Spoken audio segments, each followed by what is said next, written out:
क्या हुआ जब एक बौद्ध प्रतिमा का सीटी स्कैन किया गया, जानकर आप दंग रह जाएंगे। और कैसे एक स्टूडेंट ने 68 रुपए में खरीद दिया नया आईफोन। और क्या है नेशनलिटी चैलेंज जो इंस्टाग्राम पर खूब हो रहा है ट्रेंडी और आज से सैकड़ों वर्ष पहले भी महिलाएं पहनती थी मॉडर्न ब्रा। जानी कैसे उठा इस राज से पर्दा। और एम्स्टरडैम में एक ऐसी चीज जिससे जूते बनाए जा रहे हैं जिसे आप शायद मुफ्त में भी पहनना पसंद नहीं करेंगे। इन मजेदार फैक्ट्स और रोचक जानकारी के लिए बस आप वीडियो के अंत तक हमारे साथ बने रहिए। नंबर 1, इंस्टाग्राम पर आए दिन कोई ना कोई ट्रेंड चलता ही रहता है। इन दिनों नेशनलिटी चैलेंज इंस्टाग्राम पर काफी वायरल हो रहा है। इस चैलेंज में ये दिखाया जाता है कि आप दुनिया के अलग अलग देशों की संस्कृति और परिधानों में कैसे लगेंगे। अमेरिका, अफ्रीका, फ्रांस, रूस आदि देशों की पारंपरिक वेशभूषा में आप खुद को देख सकते हैं। इस चैलेंज को पूरा करने के लिए आपको पहले प्ले स्टोर से एक ऐप डाउनलोड करना होगा जिसमें आपको केवल अपने चेहरे की फोटो क्लिक करनी है। इसके बाद आपकी एक पूरी रील बनकर तैयार हो जाएगी। खास तौर पर लड़कियों के बीच ये ट्रेंड बहुत पॉपुलर हो रहा है। इस चैलेंज में लड़कियों की पूरी वेशभूषा ही बदली हुई नजर आ रही है। अगर आपने भी अभी तक ये चैलेंज एक्सेप्ट नहीं किया है तो आज ही इसे एक बार अवश्य ट्राई करें, क्योंकि आज के जमाने में लेटेस्ट ट्रेंड के साथ चलना बहुत जरूरी है।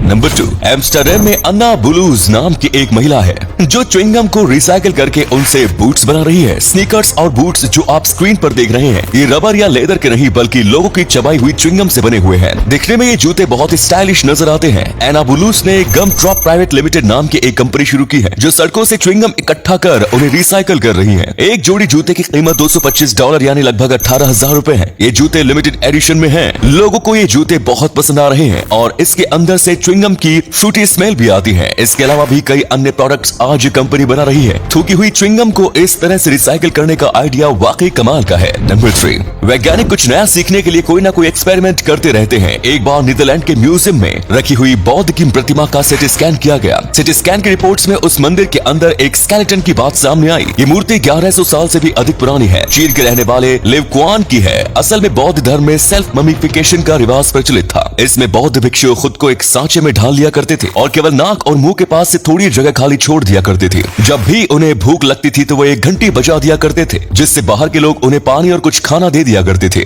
1000 दिनों तक बौद्ध अनुयायी ऐसे ही रहा करते थे और जब घंटी की आवाज सुनाई देना बंद हो जाती थी तो बाहर के लोग समझ जाते थे कि व्यक्ति की मौत हो गई है। इसके बाद उनकी मूर्ति को जमीन में गाड़ दिया जाता था। नंबर 4, महिलाओं के अंदरूनी वस्त्र का चलन लगभग एक शतक पहले से शुरू हुआ है जब 1914 में मेरी फेब्स जैकब ने ब्रा का पेटेंट कराया था। लेकिन आपको जानकर हैरानी होगी कि प्राचीन काल में भी महिलाएं ब्रा पहना करती थी। ऑस्ट्रेलिया के एक पुराने महल से पुरातत्व विभाग के लोगों को ये ब्रा मिली है। बताया जा रहा है कि 13वीं शताब्दी के दौरान ऑस्ट्रिया की महारानी ये ब्रा पहना करती थी। दिखने में काफी हद तक मॉडर्न ब्रा जैसी नजर आ रही है। इस ब्रा में लेस से डिजाइनिंग भी हुई है। हालांकि इसकी हालत काफी ज्यादा खराब हो गई है, लेकिन पुरातत्व विभाग के लिए ये एक बड़ी डिस्कवरी है। इसके अलावा कुछ पैंटीज और अन्य कपड़े भी ऑस्ट्रिया के महल से मिले हैं, लेकिन ये पैंटीज महिलाएं पहनती थी या पुरुष, इसके बारे में अभी तक कोई जानकारी नहीं मिली। नंबर 4, दुनिया में आज भी कई ऐसी जनजातियां हैं जिन्हें बाहर की दुनिया के बारे में कुछ भी नहीं पता। अफ्रीका के कालाहारी में भी एक ऐसी ही जनजाति रहती है। एक बार हवाई जहाज से पायलट कोल्ड ड्रिंक की बोतल नीचे फेंक देता है। जब ये बोतल उन आदिवासियों को मिलती है तो वे बहुत हैरान हो जाते हैं। उन्होंने ऐसी चमकती हुई चीज कभी नहीं देखी होती। उस समुदाय के रहने वाले टपकलों को लगता है कि चीज ईश्वर ने दी है। बोतल की मदद से वे लोग अपने बहुत सारे काम करने लगते हैं, लेकिन एक दिन अचानक इस बोतल के लिए जनजातियों के बीच लड़ाई शुरू हो जाती है और सबको लगता है कि ये श्रापित है। टपकलों ये बोतल वापस भगवान को देने के लिए निकल पड़ता है। इसके बाद उसे बहुत सी परेशानियों का सामना करना पड़ता है। अंत में वो एक पहाड़ी के किनारे पर पहुंचता है जहां चारों तरफ बादल होते हैं। उसे लगता है कि भगवान यही होंगे और वो बोतल को नीचे फेंक देता है। ये कोई मनगढ़ंत कहानी नहीं है बल्कि एक रियल स्टोरी है। इसके ऊपर सन 1980 में एक फिल्म भी आ चुकी है जिसका नाम था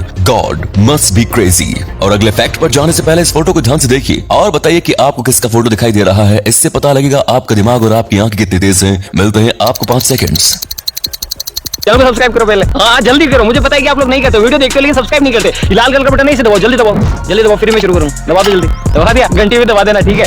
नंबर 6, चीन दुनिया में सबसे सस्ते मोबाइल फोन्स बनाने के लिए जाना जाता है, लेकिन आखिर कैसे चीन इतने सस्ते मोबाइल फोन बना लेता है? इसके पीछे कई कारण है। पहला, वहाँ की स्किल्ड लेबर। चीन की लेबर बहुत ही ज्यादा स्किल्ड होती है। ऐसा नहीं है कि वहाँ की लेबर सस्ती है, लेकिन उनके काम करने का तरीका बहुत ही अच्छा है। चीन में हर प्रोडक्ट के लिए एक हब बना हुआ है। यदि किसी सिटी में यदि मोबाइल फोन बनते हैं तो उस जगह मोबाइल फोन की सारी एसेसरीज मिल जाएंगी, जिससे ट्रांसपोर्टेशन कॉस्ट काफी कम हो जाती है। चीन का इंफ्रास्ट्रक्चर भी बहुत शानदार है। साथ ही आपको बता दें कि चीन में कॉम्पिटिशन बहुत ज्यादा ज्यादा है और इसीलिए वहाँ पर हर प्रोडक्ट का उत्पादन बहुत बड़ी मात्रा में किया जाता है। चीन की कंपनियां और सरकार मिलकर कोई भी बिजनेस करते हैं, इसलिए चीन दुनिया में सबसे सस्ता सामान बनाने में कामयाब हो जाता है। नंबर 7, क्या आपने कभी सोचा है कि किसी को 68 रुपए में आईफोन मिल सकता है? पंजाब यूनिवर्सिटी में पढ़ने वाले एक स्टूडेंट निखिल बंसल को स्नैपडील पर एक ऑफर दिखा जिसमें आईफोन 99% की छूट के साथ 68 रुपए में शो हो रहा था। निखिल ने तुरंत वो ऑर्डर प्लेस कर दिया, लेकिन स्नैपडील ने तकनीकी खराबी का कारण बताते हुए वो ऑर्डर कैंसिल कर दिया। निखिल ने इसके खिलाफ कंज्यूमर फोरम में शिकायत दर्ज की और वो एक केस जीत भी गए। निखिल ने कहा कि स्नैपडील कस्टमर्स को लुभाने के लिए इस तरह के नकली ऑफर चलाती है, जिसके लिए उन्हें मुआवजा मिलना चाहिए। इसके बाद कोर्ट ने स्नैपडील को आदेश दिया कि वे निखिल को आईफोन दे और साथ में 2000 का कंपनसेशन भी दे। इसके बाद स्नैपडील ने इस फैसले के खिलाफ नेशनल कंज्यूमर फोरम में कंप्लेंट दर्ज की। नेशनल कंज्यूमर फोरम ने निखिल का कंपनसेशन अमाउंट 2000 से बढ़ाकर दर्ज कर दिया, यानी निखिल को एक आईफोन और 10,000 रुपए मिले, वो भी सिर्फ 68 रुपए में।